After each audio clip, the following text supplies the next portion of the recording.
Burucuyá blanca y pura, viniste de tierras lejanas, tu alma es de luna y ternura, de selva y llamarada, un cacique amor secreto susurraba en la espesura, y tu nombre labios discretos fue canción y noche oscura.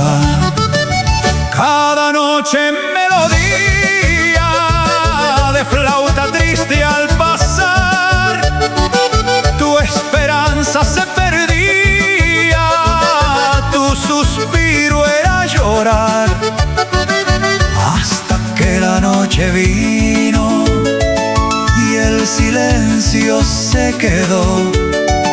Tu amado al cruel destino para siempre se marchó.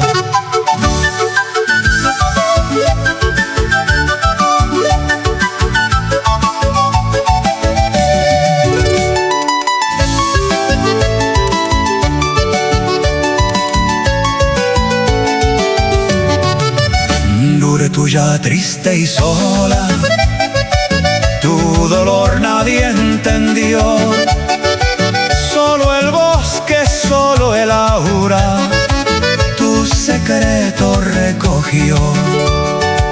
Cuando supiste la pena del amor ya expirado, tu alma herida y serena buscó el último legado. Bajo el cielo guaraní una tumba floreció, de tu sangre y de tu llanto una planta renació. Verde, azul, rojo de llamas son tus pétalos de amor. Más allá de la venganza te volviste una flor.